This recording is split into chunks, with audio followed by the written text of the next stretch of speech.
ಇವತ್ತು ಅದು ನಡೀತಾ ಇದೆ.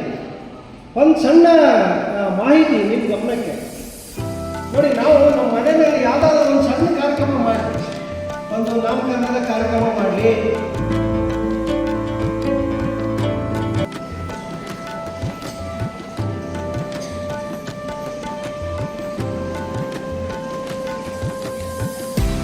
ಏರ್ಪಡಿಸಬೇಕು ಅನ್ನುವಂತಹ ನಿರ್ದೇಶನದ ಹಿನ್ನೆಲೆಯಲ್ಲಿ ಇವತ್ತು ಶಿರಸಿ ತಾಲೂಕಾ ಮಟ್ಟದ ಈ ಒಂದು ದಿನದ ತರಬೇತಿಯನ್ನು ಸಂಘಟನೆ ಮಾಡಿದ್ದೀವಿ. ಈ ಒಂದು ಉದ್ಘಾಟನಾ ಸಮಾರಂಭದ ವೇದಿಕೆಯಲ್ಲಿರುವಂತಹ ಎಲ್ಲ ಗೌರವಾನ್ವಿತರೆ, ಶಿರಸಿ ತಾಲೂಕಿನ ವಿವಿಧ ಶಾಲೆಗಳಿಂದ ಆಗಮಿಸಿರುವಂತಹ ಆತ್ಮೀಯ ತಾಯಂದಿರೆ,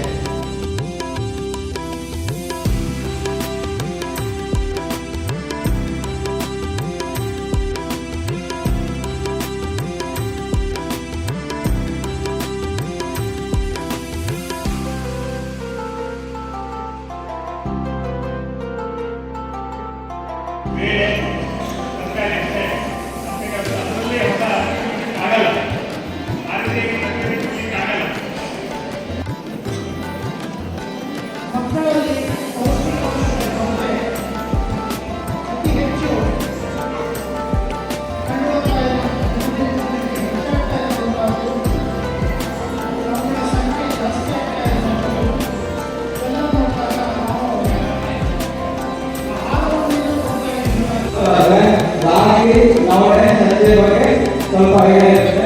ಹಾಗಾಗಿ 8 ಧಾನ್ಯಗಳನ್ನು ಸಿರಿಧಾನ್ಯಗಳನ್ನು ಕರೀತಾರೆ. ಇವುಗಳನ್ನು ಕಿರುಧಾನ್ಯ ಅಂತ ಕರೀತಾರೆ, ಮತ್ತೆ ತೃಣಧಾನ್ಯ ಅಂತ ಕರೀತಾರೆ, ಮತ್ತೆ ಬರಗಾಲದ ಮಿತ್ರ ಅಂತ ಕರೀತಾರೆ. ಯಾಕಂದ್ರೆ ಇವು ಬಯಲಿಗೆ ಬರಗಾಲ, ಎಂಥ ಬರಗಾಲ ಇದ್ರೂ ಕೂಡ ಈ ಬೆಳೆಯನ್ನು ರೈತರು ಬೆಳೆಯಬಹುದು. ಅದಾದ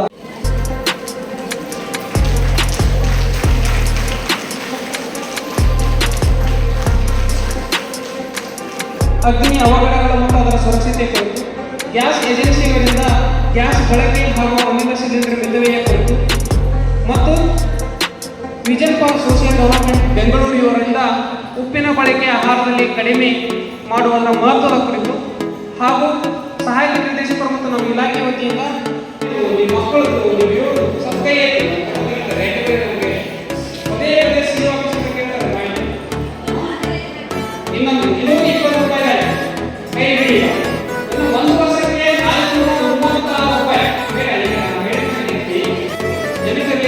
ಯಾವುದೇ ಆಹಾರ ಧಾನ್ಯದ ವಿಧವೆಯ ನಮಗೆ ಬೇಡ. ಅಕ್ಕಿ ಉಳಿಸಬೇಡಿ, ಬೇಳೆ ಉಳಿಸಬೇಡಿ, ಎಣ್ಣೆ ಉಳಿಸಬೇಡಿ, ಹಾಲು ಉಳಿಸಬೇಡಿ, ರಾಗಿ ಉಳಿಸಬೇಡಿ, ಎಲ್ಲ 100% ಬಳಕೆ ಆಗಬೇಕು. ಹೆಚ್ಚು ಊಟ ಮಾಡೋದಾಗಬೇಕು, ಉಳಿಸಿ ಅನ್ನೋದು ಒಂದೇ ಒಂದು. ಇಂತಹ ವಾಂತಿ ಬೀದಿ ಇಂತಹದಕ್ಕೆ ನೀರು ಮತ್ತು ಆಹಾರದ ಅಸುರಕ್ಷತೆ ಕಾರಣ ಆಗಿದೆ. ಹಾಗಾಗಿ ನಾವು ಮಕ್ಕಳ ಆರೋಗ್ಯ, ಯಾಕೆಂದರೆ ಒಂದು ಮಗು ಆರಾಮಿಂದ 1 ವಾರ ಶಾಲೆ ಅಂತ ಕಲಿಸಿದ್ರೆ 1 ವಾರ ಪಾಠ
ಯೋಜನೆ ಅಡಿಯಲ್ಲಿ ಅಗ್ನಿಶಾಮಕ ಇಲಾಖೆ ಸಿಬ್ಬಂದಿಗಳು ಬೆಂಕಿ ಅನಾಹುತದಿಂದ ಆಗ್ತಕ್ಕಂಥ ಅವಘಡಗಳ ಕುರಿತು ಬೆಂಕಿ ಆರಿಸುವ ವಿಧಾನವನ್ನು ಪ್ರಾತ್ಯಕ್ಷಿಕವಾಗಿ ABC ಮೂಲಕ ಹಾಗೂ ನೀರಿನ ಮೂಲಕ ಪ್ರಾತ್ಯಕ್ಷಿಕೆಯನ್ನು ನೀಡಿದ್ದಾರೆ. ಪ್ರಾತ್ಯಕ್ಷಿಕೆ ನೀಡಿದ ಸದರಿಯವರಿಗೆ ಪ್ರಧಾನಮಂತ್ರಿ ಪೋಷಣ ಶಕ್ತಿ ನಿರ್ಮಾಣ ಯೋಜನೆಯಡಿ ಆತ್ಮೀಯವಾದ ಧನ್ಯವಾದಗಳನ್ನು ಅರ್ಪಿಸುತ್ತೇವೆ.